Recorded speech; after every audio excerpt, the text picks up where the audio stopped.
ஒரு ஊரில் பார்த்தீங்கன்னா அண்ணாமலை ரெட்டியார்னு ஒரு மிகப்பெரிய செல்வந்தர் ஒருத்தர் இருந்தார். அவர் பார்த்தீங்கன்னா மாதம் ஒரு முறை பார்த்தீங்கன்னா அவர் இடத்துல இருந்து கிட்டத்தட்ட 200 கிலோமீட்டர் தாண்டி இருக்கிற ஒரு சிவாலயத்தை வழிபடுறத வழக்கமாக வச்சுருந்தார். இவருக்கு எந்த ஒரு சலசலப்பு சங்கடமே இருந்தாலும் ஆனால் மாதத்துக்கு ஒரு முறை இந்த சிவனை அவர் போய் வழிபடுறத யார் சொன்னாலும் தடுக்க முடியாது, யார் சொன்னாலும் கேட்க மாட்டார். இந்த அன்னைக்கு நான் சிவனை வழிபட்டே ஆகணும்னா கட்டாயமாக போய் வழிபட்டுருவார். அப்படி ஒரு நாள் இவர் சிவனை வழிபடுறதுக்கு போகிற வழியில் பார்த்தீங்கன்னா ஒரு மிகப்பெரிய அணை ஒன்று இருக்கும். அந்த அணை பார்த்தீங்கன்னா அந்தன்னைக்குன்னு பார்த்து உடஞ்சி ஊருக்குள்ளே வெள்ளமாக போயிட்டே இருக்குது.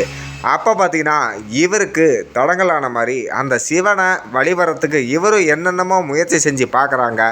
ஆனால் அங்கே இருக்கிற மக்கள் பார்த்தீங்கன்னா, ஐயா வெள்ளம் இப்படி காட்டாட்டு வெள்ளம் போகுது, ஒரே அடிச்சிட்டு போகுது, நீங்கள் இந்த வெள்ளத்தை தாண்டி போய் அந்த சிவனை இந்த முறை வழிபட முடியாது, அடுத்த முறை கட்டாயமாக இந்த வெள்ளம் நின்னதுக்கப்புறம் நீங்கள் போய் வழிபடுங்க ஐயா அப்படின்னு சொல்லி மக்கள் எல்லாம் இவரை திருப்பி அனுப்பிச்சிட்றாருங்க.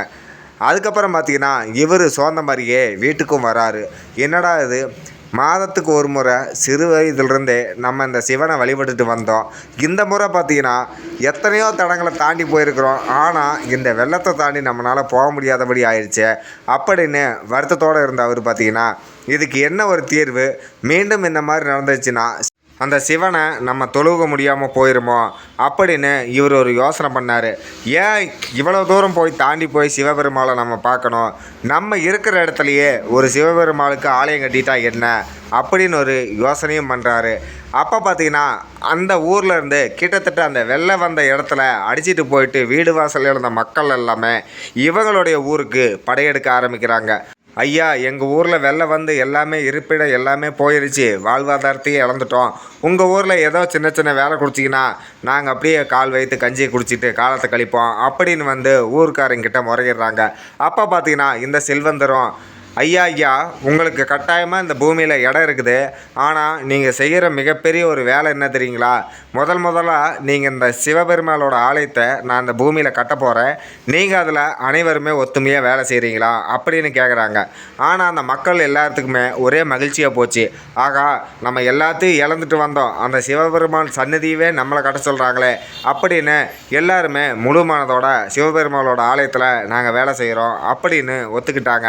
ஒரு இடத்துல பார்த்தீங்கன்னா இந்த செல்வந்தரும் கோயில் பணியை ஆரம்பிக்கிறாரு. கோயில் பணி பார்த்தீங்கன்னா சும்மா கடன்னு தடபுடலாக நடக்குதுங்க. ஒரு இடத்துல அந்த கோயில் பணி செய்கிற அனைவருக்குமே வீடு தனித்தனியாக இவரும் கட்டி கொடுத்து அவங்களுக்கு என்னென்ன தேவையோ அத்தனையுமே பூர்த்தி செஞ்சுட்டு வந்தாங்க.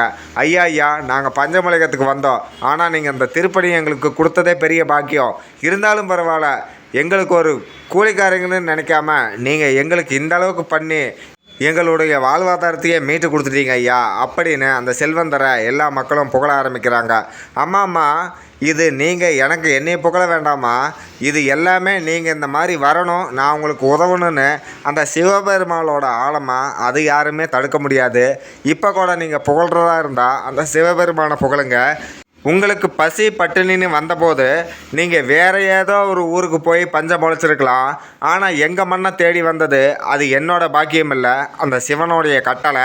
இந்த மண்ணை நம்பி போங்க, நானும் அங்கே குடி வரேன்னு நீங்களும் குடி வந்துக்கிறீங்க, அந்த சிவபெருமானும் உங்கள் புண்ணியத்தில் இங்கே குடி வர போகிறாரு இன்னும் சிறிது நேரத்தில் அப்படிங்கிற மாதிரி அவங்கக்கிட்ட சொல்ல ஆரம்பிக்கிறாரு. அவங்க எல்லாத்துக்குமே உடனே இந்த விஷயத்தை கேட்டோன்னே சிலுத்தே போச்சு. ஒரு வழியாக பார்த்திங்கன்னா அந்த கோயிலையும் நல்லபடியாக கட்டி முடிக்கிறாங்க. கிட்டத்தட்ட அந்த ஊர் மக்கள் பஞ்சமலைக்கு வந்தவங்களையும் எல்லாருமே இந்த கோயில் கட்டுறது இவங்க இல்லைன்னு அந்த சாத்தியமாக இருக்காது, அதனால் எல்லாருமே ஒத்துமையாக இதே ஊரில் வாழலான்னு கிட்டத்தட்ட பஞ்சமலைக்கு வந்த மக்களையும் அரவணைச்சி ஒத்துமையாக வாழ ஆரம்பிக்கிறாங்க அந்த பூமியில். அதாவது எந்த ஒரு விஷயம் செய்கிறதா இருந்தாலும் ஒருத்தனை கூலிக்காரனாக பார்க்கக்கூடாது, ஆனால் அந்த சிவபெருமானோட கோயிலை கட்டுறதுக்கே எத்தனை கோடி செல்வம் வச்சுருந்தாலும் அவனால் முடியாது, ஆனால் அந்த சிவபெருமானோட சிலையை செதுக்கி நிறுத்துறதே ஒரு கூலிக்காரன் தான். நம்ம வாழ்க்கையில் நடக்கிற அனைத்து விஷயங்களுமே சரியாக திட்டம் போட்டு நடக்கிறதில்ல, எல்லாமே ஆண்டவன் மேலே ஒருத்தர் இருக்கிறான், அவன் ஆணையிடுறான், நம்மளாம் அதன் பிரகாரம் நடந்துக்கிட்டு இருக்கிறோம்.